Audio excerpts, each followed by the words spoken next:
invités avec nous comme chaque soir pour décrypter les mouvements de la planète marché. Maxime Darmet est avec nous, économiste senior chez Allianz Trade. Bonsoir Maxime. Bonsoir. Joachim Jean nous accompagne, directeur de la gestion action de Mansartis. Bonsoir Joachim. Bonsoir Grégoire. Spécialiste des actions asiatiques, je le précise. On aura sans doute l'occasion de parler de cette zone du monde. Et Wilfried Galland avec nous également ce soir. Merci d'être là, Wilfried, directeur stratégiste de Montpensier.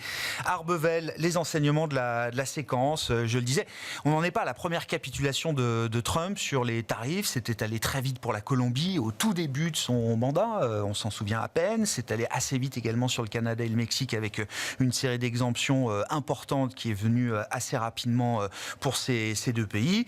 Et il a fallu à peine 14 heures hier entre le moment où les tarifs sont entrés en application à minuit et le moment où Donald Trump, hors Chine, a indiqué qu'il revenait sur la couche de tarifs dits réciproques pour une période de 90 jours.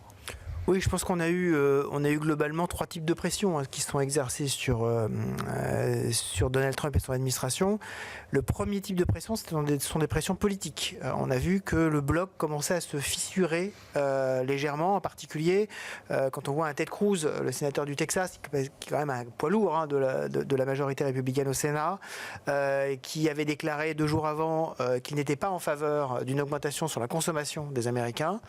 C'était déjà un premier coup de semence. Le deuxième élément, c'est plus généralement l'ensemble des milieux économiques qui ont commencé effectivement à donner de la voix alors qu'ils étaient un peu tétanisés, voire apeurés devant la perspective de critiquer le président. Et on a eu un Bill Ackman, par exemple, donc gérant de hedge fund et très fervent soutien de la campagne de Donald Trump, grand donateur, déclaré, et je cite, ce n'est pas pour cela que nous avons voté. C'est quand même là aussi assez violent. Et puis dernier type de pression, c'est ce qui nous intéresse évidemment ici au plus haut point, ce sont les pressions de marché. Alors on nous a dit à juste titre que Donald Trump n'était pas sensible aux pressions de Wall Street. En fait, il y a 4 types de marchés. Il y a les marchés actions, les marchés de taux, les marchés de change et les marchés de commodités, donc les matières premières. Sa clé pour lui, évidemment, sont les marchés de taux, comme beaucoup de gens d'ailleurs qui suivent les marchés. Et là, on a vu, et vous l'avez mentionné en début de cette émission, une tension très forte sur les taux d'intérêt américains, et à la fois l'impact possible sur le consommateur et l'électorat de Trump qui a des taux, parce qu'ils ont tous des emprunts, ils n'ont pas tous des actions, mais ils ont tous des emprunts, et en plus avec une pression sur les nécessités de refinancement de la dette américaine. On savait que hier soir, devait y avoir une adjudication très importante. Ça s'est passé. Et ça s'est passé remarquablement. Voilà. Ça a eu lieu. Voilà, ça a eu lieu. Oui, demande solide pour le 10 ans américain. Exactement. On avait effectivement un début de dislocation sur le marché obligataire avec des hedge funds qui vendaient quand même assez massivement suite à des appels de liquidité, donc qui commençaient à inquiéter un peu la planète finance. Donc ces 3 pressions ont fait que à un moment c'était devenu trop fort et il était nécessaire pour lui d'arrêter. Il a juste essayé de sauver la face en disant mais regardez, le grand méchant numéro 1 c'est quand même la Chine, et là vous allez voir ce que vous allez voir, je vais les faire plier, ou sinon je ne m'appelle plus Donald Trump. Enfin, j'exagère un peu, mais c'est un peu ça. En termes de position de négociation, puisque une des explications de Liberation Day, selon certains membres de son administration, ceux comme Peter Navarro disent que c'était pas une négociation, ceux comme Scott Bessent qui disaient que c'était un bargaining chip. Exactement. C'était une manière de leverager une position de négociation. Aujourd'hui, il sort avec un levier de négociation plus important, beaucoup moins important, toujours intact. Il est avec un levier de négociation toujours très important vis-à-vis des partenaires les plus faibles, parce que les taxes de 10% restent en place et on a juste une épée de Damoclès sur 90 jours sur la possibilité de remettre ces tarifs, avec des pays qui ne peuvent pas se passer clairement du marché américain. Je pense au Vietnam par exemple, ou à d'autres pays asiatiques. Il était quand même assez cocasse d'ailleurs de voir que le deuxième pays derrière la Chine, le plus dangereux visiblement pour Donald Trump, c'était donc le Lesotho, que je salue d'ailleurs au passage, les gens qui nous connaissent le Lesotho. Oui. Voilà, il lui fallait évidemment un ennemi à sa mesure. Donc là, effectivement, on avait un véritable sujet. Ce qui néanmoins le place dans une position compliquée, c'est vis-à-vis de la Chine. C'est-à-dire qu'aujourd'hui, il se retrouve seul face à la Chine, qui a un régime qui, lui, peut attendre, alors que lui, clairement, va être rapidement sous pression, en particulier sous pression politique, et qui, même s'ils vont être sous pression de leur taux de croissance, en termes de capacité à résister politiquement à une tension économique, probablement que la Chine est plus équipée que les États-Unis. Mais on va voir comment est-ce que ça va se dérouler. En tout cas, ce point chinois est un point quand même essentiel parce que c'est quand même, si on regarde, États-Unis plus Chine, on est quand même aujourd'hui à 40% de l'économie mondiale. Donc il ne faut quand même pas rigoler avec ça, quoi. Oui. Allons-y sur la Chine.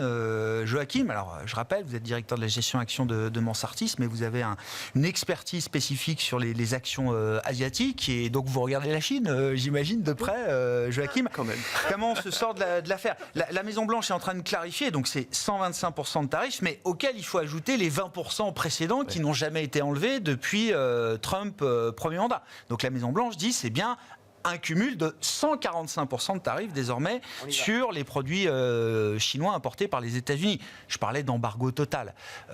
Est-ce que c'est le terme qui convient, Joachim ? Et comment on sort de ça ? Ou en tout cas, côté chinois, comment on manœuvre face à un Trump, pour le coup, qui est resté plus que droit dans ses bottes. Écoutez, sur ces niveaux-là, je crois qu'on peut effectivement parler d'embargo total. Oui. C'est assez simple. Mon scénario, moi, c'est qu'on est sur un scénario lose-lose à court terme, quand même. Même si je pense que l'impact sera plus fort pour le consommateur américain, puisqu'en fait, on est sur des importations qui sont difficilement substituables en provenance de Chine. En revanche, du côté chinois, lorsqu'on regarde éventuellement ce qui est importé, puisqu'il y a aussi la réciprocité des tarifs chinois dans l'autre sens. Par exemple, sur le LNG, sur le soja, sur le pétrole, ils ont des substituts. D'aller voir, par exemple, les Brésiliens, les Argentins sur le soja, le LNG, le Qatar, l'Australie. Donc, on a des substituts. On a une visibilité plus faible au niveau du consommateur chinois. Donc pour moi, à mon sens, ça sera moins pénalisant pour la Chine, mais on est quand même dans une lose-lose situation à court terme. À long terme, je pense très clairement que Trump favorise le projet chinois de reconversion de l'économie vers la consommation et l'innovation, puisque aujourd'hui, en fait, ce que va faire la Chine, c'est qu'elle va répondre avec des mesures plutôt en faveur de la consommation domestique, ce qu'on attendait depuis des mois, puisque c'est ce qui manquait dans l'équation pour la reprise chinoise. Merci Trump, puisqu'en fait, je pense que ça va accélérer ces mesures-là. Qui plus est, on voit la Chine plutôt offensive d'un point de vue de l'innovation. Et puis, elle va montrer en fait qu'elle dépend plus forcément énormément des États-Unis. Aujourd'hui, on est sur des exportations de l'ordre de 17%. On voit des entreprises chinoises qui arrivent très facilement en fait à graviter au niveau mondial sans les États-Unis. Vous savez, je l'évoque assez souvent. On a ce leader dans les véhicules électriques BYD qui nous dit quoi ? Je fais l'impasse sur les États-Unis, mais je fonctionne très bien en dehors des États-Unis, au LATAM, dans le reste de l'Asie du Sud-Est. On a Huawei aussi qui peut montrer qu'on peut fonctionner sans les États-Unis. Et puis surtout, on a un élément très important, c'est que la Chine va tout faire pour créer un bloc asiatique.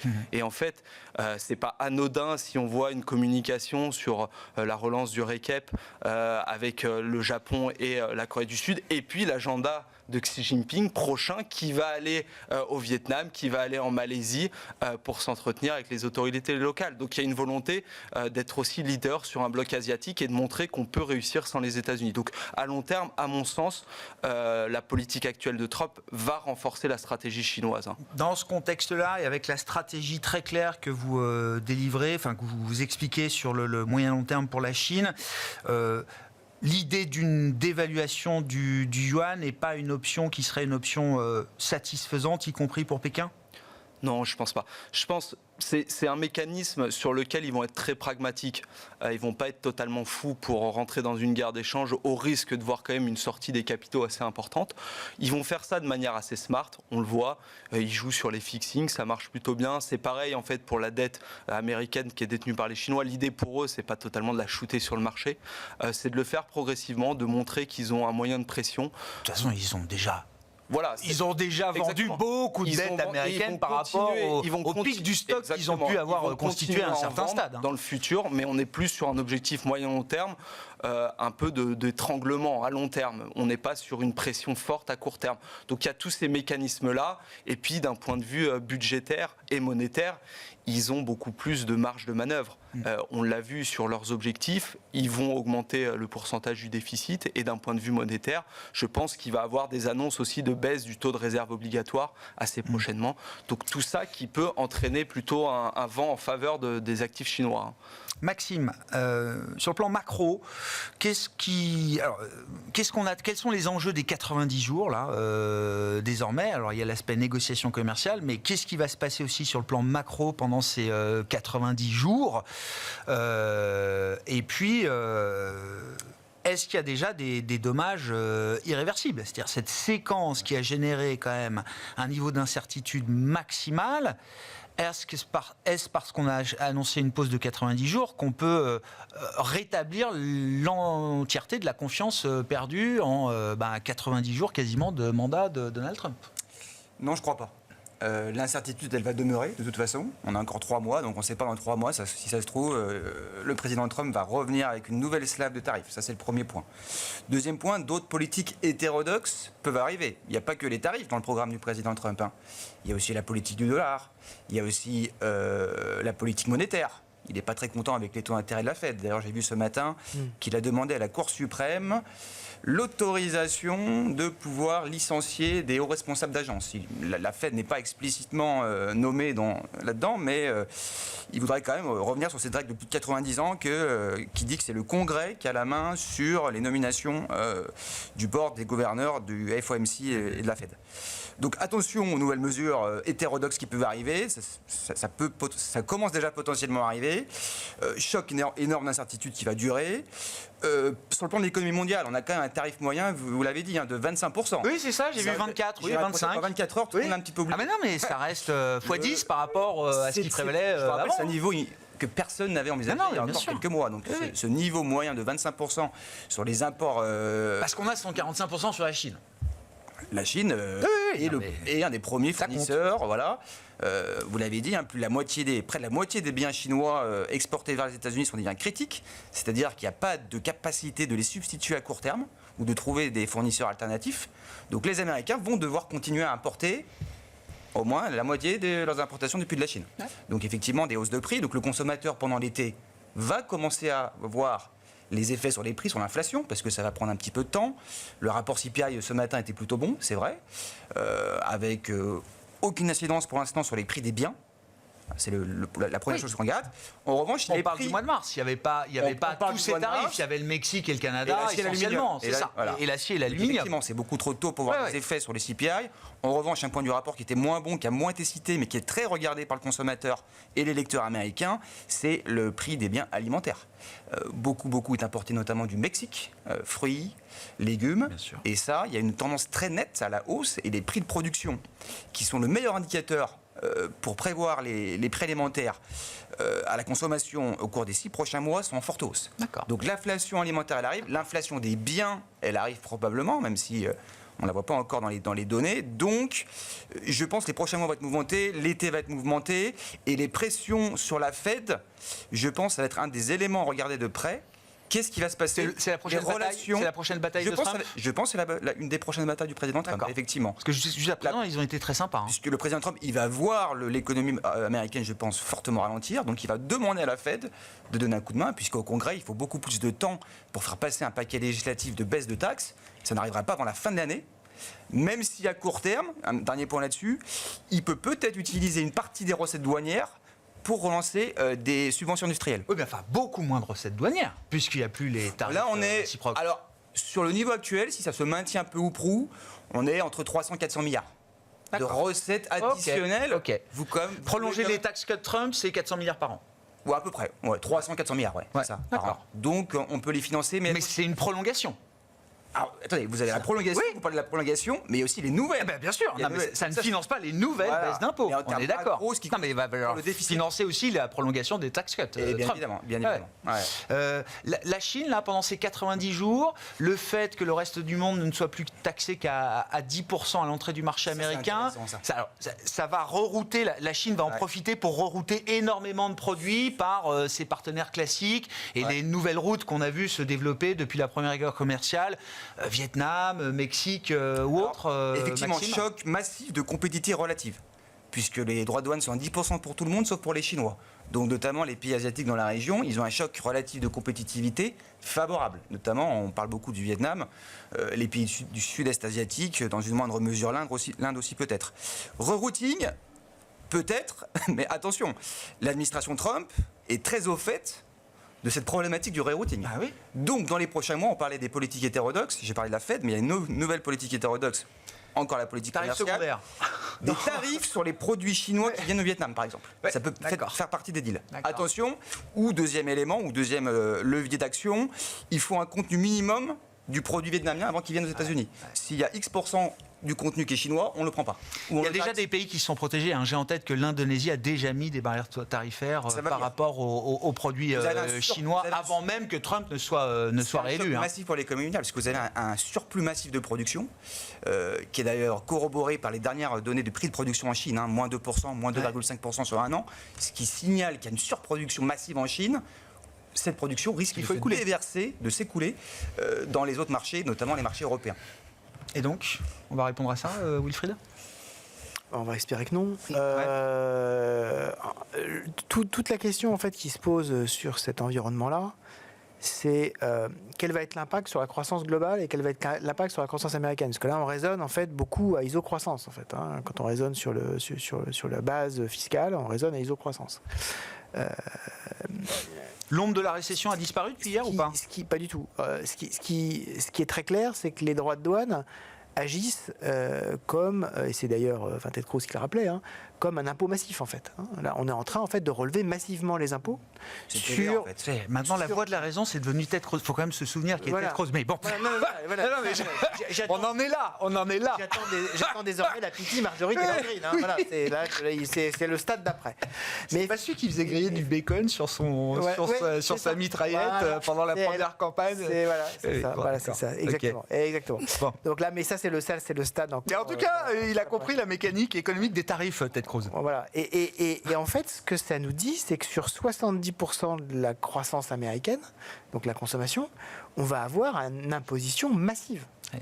Et cette imposition massive va avoir des impacts à la fois sur la consommation, bien sûr, mais va avoir surtout des impacts sur toute la chaîne de production aux États-Unis. Ce qu'on appelle le corporate GDP aux États-Unis va être extraordinairement impacté, avec potentiellement des baisses de marge, avec potentiellement des investissements qui ne vont pas se faire, avec des emplois qui ne vont pas être créés. Et donc, toute la question qui va se poser maintenant, c'est pas tellement de comment réagir à telle ou telle mesure, c'est de voir comment est-ce que l'impact macroéconomique va se développer pour qu'ensuite, effectivement, on voit comment les équilibres financiers vont se faire. Je suis relativement pessimiste sur la possibilité au Congrès américain de se mettre d'accord assez vite, compte tenu déjà de fractures à l'intérieur de la Chambre des représentants, sur l'objectif à chercher. C'est-à-dire qu'on a toute une partie de la Chambre des représentants aux États-Unis, la partie traditionnelle, qui dit il faut absolument, comme vous l'avez dit, Monsieur le Président, dans votre campagne, revenir à un déficit budgétaire de 3%. C'était un des axes de Scott Bessent, 3% de déficit, 3% de croissance, et 3 millions de barils de pétrole supplémentaires. Allons-y, faisons ce pourquoi on a été élu. L'autre partie nous dit non, là on commence à rentrer dans une zone politique un peu difficile, il faut très très vite baisser les taxes parce que sinon, comme vous augmentez les taxes de l'autre côté, ça ne va pas être possible. Le schéma, il est irréconciliable des deux côtés. Donc il va falloir trouver très rapidement une solution, avec en plus le petit feuilleton qui nous anime régulièrement sur ce plateau et sur d'autres, en fait, le plafond de la dette aux États-Unis. Voilà. Mais qui, à un moment donné, compte tenu de la polarisation extraordinairement élevée, qui ne cesse de monter, y compris à l'intérieur même du camp républicain, on peut avoir un accident sur ce sujet-là. Donc moi, c'est vraiment les sujets que je surveille aujourd'hui. D'une certaine manière, la pause sur les tarifs nous a gagné du temps. Maintenant, on va voir comment est-ce que déjà ces 10% vont des 10%, c'est quand même déjà énorme. Oui, bien sûr. C'est quand même une multiplication quasiment par 3 du niveau des taxes aux États-Unis sur la consommation. comment est-ce que ça va se déployer? On va le voir assez vite, les effets de ces 10%, s'ils restent en vigueur pendant 90 jours, puisque tout est possible désormais. Oui, mais Maxime, dans les données dures, on va assez vite avoir des effets. A priori, d'ici le début de l'été, ça sera très visible. D'accord. Et donc un pic probablement autour de juillet-août. D'accord. C'est un peu les délais de transmission typiques dans ce genre de... Et on va voir d'abord une baisse de la croissance, une hausse de l'inflation, ça va être concomitant, c'est un séquençage qui peut se dérouler de quelle manière? C'est difficile à dire. Alors, pour l'instant, les données macro jusqu'à mars, début avril sont plutôt bonnes. Oui. Les données de l'emploi américaines résistent. Oui. D'ailleurs, soit dit en passant, il est possible que le marché de l'emploi résiste bien parce que les entreprises, elles veulent garder leurs salariés, un phénomène de rétention de main-d'œuvre. On embauche moins, mais on vire pas. C'est possible. C'est un scénario, je n'exclus pas du tout, et c'est plutôt mon scénario de base, même si tu vois le chômage a un petit peu augmenté. Ça monte un peu. Voilà, un petit peu augmenté, peut-être vers 5% début de l'année. Les licenciements remontent un peu. Voilà, d'ici le début de l'année, fin de l'année 25, début de l'année 26. Donc, oui, votre question sur le timing. Oui, le séquençage, effectivement, des effets macro là. Probablement, ça peut arriver à peu près au même moment. C'est-à-dire la fin du deuxième trimestre et surtout le troisième trimestre va être hyper important à suivre. D'accord. Là que donc petit choc stagflationniste. Stagflationniste fin du T2, je dirais, et surtout le T3. Ça va nous faire des super vacances, ça. Juste pour les deux. Merci Maxime. On va demander à Maxime de date de vacances. Quand est-ce qu'on peut partir?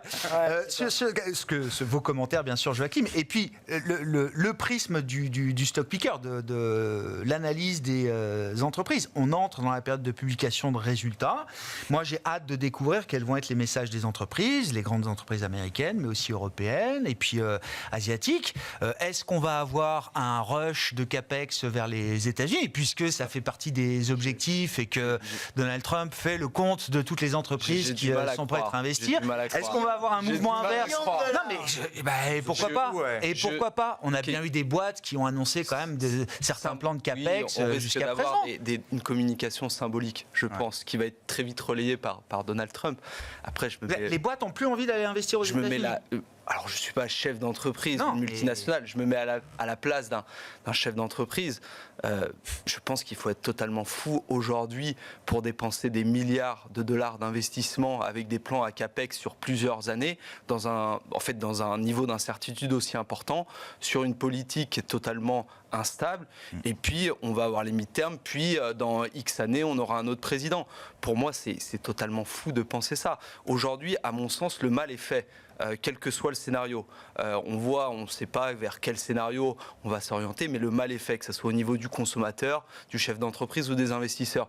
Au niveau des entreprises, on le voit déjà auprès des entreprises américaines. On a vu les communications d'Amazon, de Delta, je ne vais pas revenir dessus. Moi, j'ai une entreprise qui est assez symbolique. C'est japonais, c'est Nintendo. Malheureusement, elle n'a pas eu de chance, mais c'est assez symbolique et assez intéressant à analyser. Elle lance sa nouvelle console, qui est important pour cette multinationale. Elle annonce le 2 avril avec un prix qui est annoncé le 2 avril. Manque de peau, le soir même, on a l'annonce des tarifs. Qu'est-ce qu'elle fait le lendemain? Elle ne sait pas comment gérer ça. En plus, il y a les 90 jours qui viennent s'ajouter. J'en parlais encore ce matin avec des spécialistes japonais. On est totalement dans le flou. Pour elle, donc j'ai suspendu les livraisons, c'est ça? On a suspendu les commandes aujourd'hui et on ne sait pas quel pricing on va mettre. Et on parle d'un pays qui a un accès VIP pour négocier avec Trump. Exactement, mais le problème de Nintendo, c'est qu'elle produit en Chine ses Switch. Donc aujourd'hui, elle a la chance d'avoir une flexibilité en termes de logistique pour produire dans l'Asie du Sud-Est, mais elle ne sait pas dans 90 jours quel sera le taux de taxation sur ces pays-là.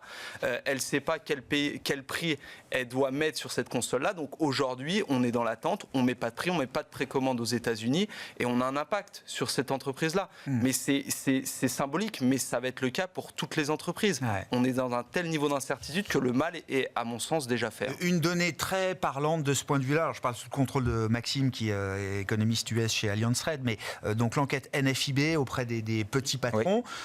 Sous la première guerre commerciale de Trump, vous aviez toujours grosso modo un tiers de ces patrons d'entreprise qui vous disaient c'est le bon moment pour investir, c'est un bon moment pour moi pour investir. Là, les dernières enquêtes ne cessent de se dégrader et je crois que sur la question est-ce que c'est un moment favorable pour vous pour déployer des investissements du CAPEX, on est revenu sur des plus bas, qui étaient d'ailleurs des plus bas qu'on a connus pendant le mandat de Joe Biden. Donc on n'est pas du tout dans une confiance qu'on a pu conserver pendant le premier mandat de Donald Trump. C'est plutôt de mauvaise augure, même si cette enquête, elle est assez peu corrélée aux données macro quand même. Ok. C'est plus du sentiment, mais c'est un signal, effectivement, à prendre en compte. Et ça mesure. J'aime bien cette enquête NFIB parce que ça prend le pouls, la mesure du small corporate américain. Bah oui. C'est-à-dire les petites PME américaines. Il n'y a pas que Puis les gens de c'est Wall un Street. peu l'électorat de Trump. Hein. Effectivement, de Trump. Donc clairement, c'est pas des bonnes données. Et baisse des capex, c'est quelque chose qu'on peut avoir là sur le plan macro cette année aux États-Unis. Je pense que d'ici l'été, on aura des baisses de capex massives, ne serait-ce à cause de l'incertitude. Le capex, c'est le premier élément de la composante du PIB qui lâche. C'est hyper volatile, c'est le premier qui lâche. La consommation, c'est un peu plus lent généralement. Quoique dans la configuration actuelle de stagflation. Donc un ralentissement qui aboutira à quelque chose d'un peu plus embêtant, ça commence aussi par les capex. Ça commence par les capex, effectivement. Après, la consommation prend généralement un petit peu plus de temps pour lâcher. Il faut qu'on parle des taux, Wilfried. Donc ça a été le questionnement quotidien des derniers jours. Et même encore aujourd'hui, 4,35 sur le 10 ans américain. Alors, on a touché 5% à nouveau sur le 30 ans américain il y a 48 heures. Ça s'est un peu détendu, certes. Mais j'allais dire, le rebond du marché obligataire américain n'est pas du tout à la hauteur du rebond qu'on a vu hier sur le marché action américain. Il y a quelque chose qui a vrillé.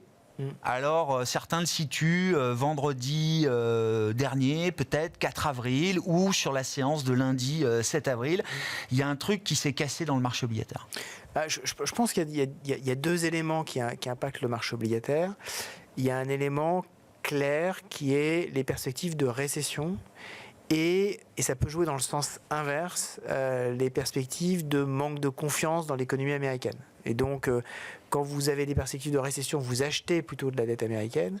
Quand vous avez des perspectives de manque de confiance dans la stabilité de l'économie américaine, vous êtes plutôt vendeur de titres obligataires. C'est la prime de terme, quoi, c'est ça. Exactement. Et donc, là, il y a déjà un premier élément d'instabilité dans le marché, parce que vous avez deux forces, normalement issus du même environnement qu'un environnement de perspective macro, qui peuvent jouer dans un sens inverse l'une et l'autre.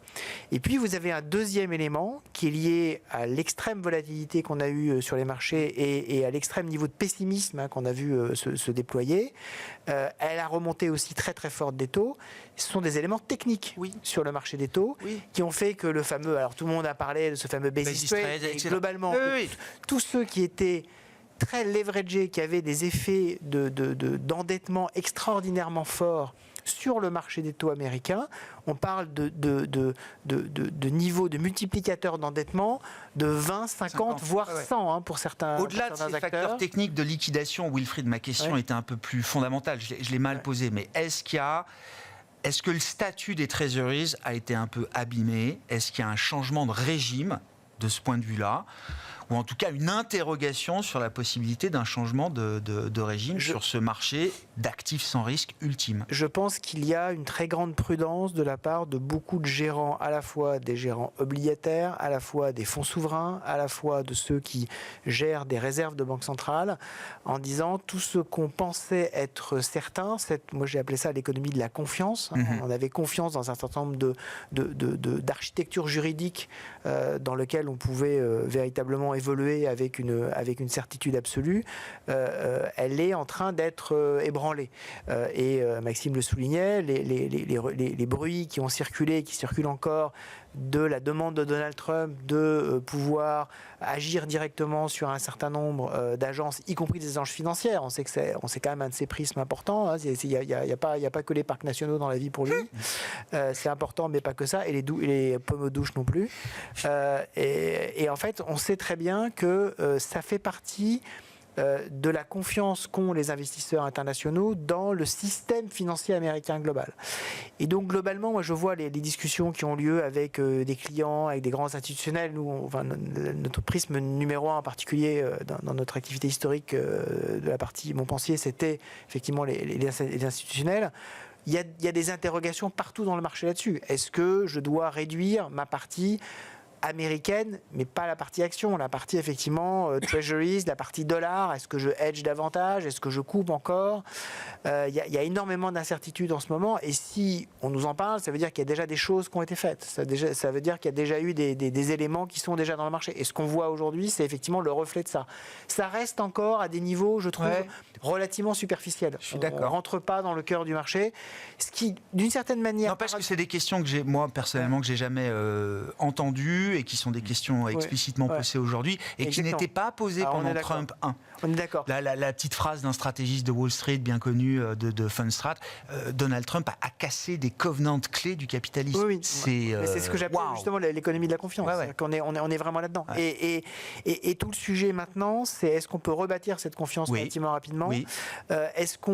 Qu'est-ce qu'il y a comme alternative? En fait, on s'aperçoit qu'il n'y en a pas vraiment aujourd'hui d'alternative, parce que chaque alternative... L'Europe, la dette souveraine européenne. Mais il y a toujours Je crois que la Grèce, sur la séance de lundi ou mardi dans le stress américain, je crois que le 30 ans grec baisse, lui, quand le 30 ans américain prend 20 points de base. Mais on sait très bien que la prime de dislocation de la zone euro n'est jamais très loin. Oui, puis ça prend du temps aussi de changer, parce qu'en fait, les US Treasury, américains, ça sert beaucoup en termes de collatéral, dans les transactions repo. Ah bah c'est une qualité. Pas du jour au lendemain. En plus, le dollar, c'est la monnaie de facturation des échanges internationaux. C'est la monnaie dans laquelle les dettes des entreprises sont libellées. Donc, il faut du temps pour changer et passer à d'autres monnaies. Mais moi, je crois un peu comme Wilfried, il y a quand même une érosion assez inquiétante. Et tout va dépendre, en fait, tout. Disons, une grande partie va dépendre de comment va évoluer la politique budgétaire et fiscale. Le seul moyen pour les États-Unis de regagner la confiance, c'est de réduire massivement les déficits. Crédible sur le plan budgétaire et fiscal. Réduire massivement les déficits publics. De ce point de vue-là, le Doge, c'en est où?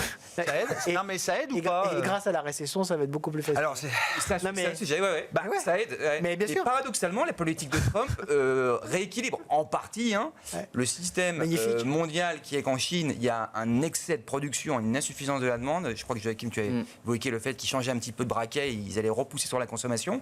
Très bonne nouvelle. Et inversement, les États-Unis vont être forcés peut-être à épargner un peu plus, à produire plus, à consommer. Oui. Mais c'est ça le problème fondamental du système monétaire international tel qu'il est aujourd'hui. C'est ce déséquilibre chinois-américain entre ceux qui produisent trop et ceux qui consomment trop. Et paradoxalement, le président Trump, il est en train d'accélérer un rééquilibrage. Alors ça prendra le temps qu'il faudra, mais il faudra vraiment suivre ce qui se passe au Congrès sur la politique budgétaire. Vraiment, j'insiste là-dessus. Les taxes. Espérons qu'il n'y aura pas trop des baisses de taxes, parce que c'est pas bon pour le déficit, franchement. Le Dodge, vous l'avez évoqué, les économies sont quand même très limitées. On ne sera pas sur 1000 ou 2000 milliards. Non, c'est 40-50 milliards maximum. D'accord. C'est vraiment une entreprise idéologique, le Dodge. C'est vraiment l'idée que les fonctionnaires... C'est un signal politique. C'est le marais. Le marécage. Pour le coup, pour les États-Unis, il y a très peu de fonctionnaires fédéraux par rapport à la population. Oui, ça pèse rien dans la population active. C'est pas un pays vraiment qui devrait se passer de ces fonctionnaires, même plutôt l'inverse. Et tu n'es pas inquiet que, par exemple, les fonctionnaires touchés puissent être des fonctionnaires qui délivrent justement les données sur lesquelles nous, on se fonde, et qui puissent être... asséché d'une certaine manière en termes de sources de données. Enfin, ça vous intéresse vous avez regardé ça moi j'ai pas regardé, mais est-ce que c'est pas vraiment, mais plus généralement, parce que je sais que c'est des interrogations qui ont à un moment donné tourné dans le marché en disant est-ce qu'on va pas à un moment donné, un peu comme les Chinois ont asséché un peu le niveau de données qu'il y avait sur l'économie chinoise, est-ce qu'on risque pas d'avoir via le Doge, soit idéologiquement, soit via le Doge, justement je sais qu'ils ont supprimé un comité au sein de la Réserve fédérale américaine, alors qui est un comité de suivi des données, qui n'a pas d'impact évidemment sur aucune des décisions de politique monétaire. C'est pas le FOMC, mais c'est un département d'experts, d'économistes qui se réunissent pour une fois tous les mois, tous les 2-3 mois, pour suivre le set de données que suit la Réserve fédérale américaine et suivre la pertinence des indicateurs et justement pouvoir ajuster ce set de données pour que la Fed ait toujours l'information la plus pertinente, la plus accurate, la plus fiable. La qualité des données. Ce comité, je ne dis pas qu'il était indispensable, mais en tout cas, il n'existe plus. Et puis, très, pour terminer là-dessus sur le Dodge, très inquiétant aussi, ils sont en train de démanteler l'IRS, donc l'Internal Revenue Services. Pour l'IRS. L'external, revenu services. Pour bien l'external, sûr. les services. Oui. Bien joué. Bien. Et donc non, c'est inquiétant parce que c'est les fonctionnaires qui collectent l'impôt. Ouais. Donc attention aux hausses de fraude. Bon, déjà sur les droits de douane, on aura peut-être des surprises négatives parce que je suis pas sûr qu'ils vont en collecter. Ils ont les capacités administratives de collecter ces milliards de dollars. Ça prend du temps, hein. Dans les ports. Ah bah. Il faut collecter maintenant des milliards de dollars supplémentaires. Il y aura forcément des fraudes. Oui. Donc attention aux mauvaises Je pense que surprises. Bercy peut faire une mission régulière. On peut leur envoyer des une petite fonctionnaires. barrière Mais qui très s'est bon. remise en 2020 entre le Royaume-Uni et le continent. Oui, tout de suite on s'est aperçu, faut remplir des papiers. Bah, il faut des fonctionnaires. Ça prend du temps et c'est compliqué. Qu'est-ce qu'on fait sur les marchés, Joachim? Non, mais sur les marchés actions en l'occurrence, il y avait l'idée, on a envie de... Enfin, en tout cas, les mouvements de capitaux qu'on observait depuis quelques semaines, c'était plutôt out of the US pour aller vers l'Europe, vers la Chine et l'Asie, peut-être. Est-ce que déjà en termes de flux, c'est quelque chose qui reste valable et qui peut s'intensifier, même encore un peu plus? Ou est-ce qu'avec la correction quand même qu'on a eue sur les marchés américains et dans leur ensemble, est-ce que ça redistribue un peu les cartes? Alors, moi, j'ai la chance dans cet environnement de faire de la sélection de valeur et pas de l'allocation d'actifs. Et je vous invite tous à essayer de timer le marché, c'est assez compliqué. Mais sur les flux, non, à l'instar de ce que j'ai pu dire sur la Chine, sur l'Europe, ce qui est assez intéressant, c'est que grâce à Trump, j'ai presque envie de dire, on a retrouvé des flux qui sont repartis vers les actifs européens, peut-être parce que ça offre aussi un peu plus de stabilité, étrangement. Et aussi peut-être parce que ça a permis de réveiller l'Allemagne, donc il y a des choses intéressantes, même si je pense qu'on va devoir suivre attentivement comment l'Europe va négocier avec les États-Unis et comment elle va se positionner entre les États-Unis et la Chine. Après, moi, en tant que sélectionneur de valeurs, j'essaye de chercher le meilleur équilibre possible dans le portefeuille. Et ça passe principalement sur l'analyse des fondamentaux plutôt microéconomiques. Ouais. Et donc là, on va chercher des valeurs quand même de qualité. Il y a 3 éléments, je pense qu'on peut regarder aujourd'hui. C'est celles qui sont plutôt tournées vers leur économie domestique, donc qui sont assez immunes à toutes ces tensions commerciales. Les deuxièmes, ça va être les leaders un peu globaux, mais qui ont un pricing power, donc en cas de tarif, vont pouvoir éventuellement répercuter sur les prix, même si la demande va être affectée, donc indirectement, on aura quand même un effet volume assez important. Et puis le troisième, c'est ce que je disais avec Nintendo, même si c'était le mauvais exemple, c'est celles qui vont réussir à avoir cette gymnastique, on va dire en termes de production, de chaîne de production. Donc on regarde celles évidemment qui ont éventuellement des facilités de production au Mexique, aux États-Unis, qui vont pouvoir neutraliser tout ça. Et net, on va arriver avec des portefeuilles plutôt équilibrés, sans pouvoir, encore une fois, aujourd'hui, définir un scénario clair. Donc pour nous, à notre sens, on définit pas c'est compliqué de définir un scénario clair dans cette incertitude, mais on a le meilleur portefeuille en termes d'équilibre entre tout ça, en fait. On se fie à ce qu'on connaît, quoi. Exactement. Maxime, sur les entreprises, je rebondis sur ce que disait Joachim, sur les entreprises, effectivement, qui vont être plus épargnés par cette guerre commerciale. Effectivement, Mexique, Canada, ils ont quand même des exemptions sur le USMCA. Bien sûr, donc, sur l'accord de libre-échange. Ça couvre une bonne partie des échanges, des transactions, ça, Maxime? Alors, Canada, c'est à peu près donc 80% de leurs exports. Et Mexique, je crois que c'est un peu près. Donc c'est une grosse partie quand même. Oui, il y a une partie importante qui sont compatibles avec les règles du USMCA. Donc, on parlait des chocs de compétitivité relative, le Canada et le Mexique, au final. Ils ne sortent pas si mal, puisqu'ils ont cet accord. Et j'ai vu, alors c'était il y a quelques jours maintenant, mais Claudia Sheinbaum, présidente mexicaine, que j'aime beaucoup suivre parce que, encore une fois, je l'ai déjà beaucoup dit, mais je pense qu'elle a bien compris Trump et elle est assez smart dans la manière de gérer Trump. Elle invitait des manufacturiers allemands, par exemple, dans l'automobile, à justement se conformer aux règles de l'accord de libre-échange nord-américain pour pouvoir justement profiter de cette voie de passage, cette voie de passage sans taxation et garder le marché ouvert de ce point de vue-là. Clairement, nous on le voit même sur des sociétés taïwanaises qui ont des usines de production au Mexique pour répondre à la demande de composants, notamment dans les data centers des hyperscalers, qui sont aujourd'hui assez safe par rapport aux tarifs douaniers. Excusez-moi, la moitié des biens sont USMCA compatibles. D'accord. Pour Canada et Mexique, la moitié. À peu près 50%. C'est déjà une bonne partie. Bon, Wilfried, vous avez l'honneur de conclure cette journée sur des aspects, je ne sais pas, ceux qui vous intéressent, de marché, de stratégie de marché. Stratégie de marché. Je pense que l'essentiel dans ce monde-là, c'est effectivement de ne pas vouloir jouer au héros. Parce qu'il y a énormément d'incertitudes, y compris d'ailleurs sur la zone euro et sur l'Europe, parce que les négociations arrivent et Donald Trump, par exemple, a déjà mentionné qu'il voulait s'attaquer à la TVA. Et ça, évidemment, c'est totalement impossible. La TVA, voilà. Mais le sujet, en fait, va être un sujet, effectivement, de volatilité importante. Je pense qu'on rentre, pour moi, dans un scénario, en tout cas, mon scénario central, c'est un scénario vraiment en taux ondulé à partir de maintenant. C'est-à-dire qu'on se rend compte qu'à la fois sur le marché d'échange, avec le dollar qui réintègre son vieux range entre 1,05 et 1,15, avec un certain nombre de seuils techniques, je pense par exemple des 5000 points sur le S&P. Des seuils de très long terme. Voilà, exactement, des seuils de long terme qui sont en train d'être travaillés, et on a effectivement cette oscillation qui va probablement avoir lieu. Et dans ce cas-là, je pense que chercher à se réexposer au marché, c'est pas forcément une mauvaise idée. En revanche, il faut le faire de la façon la plus diversifiée possible. Quand on prend un risque de marché, c'est déjà, on y va déjà en serrant les dents. Oui. Donc, il faut pas prendre de paris trop marqués. Nous, on essaye effectivement dans les fonds d'avoir une grande diversification, de pas avoir un angle trop marqué, parce que déjà aujourd'hui, profiter des mouvements actuels, c'est difficile.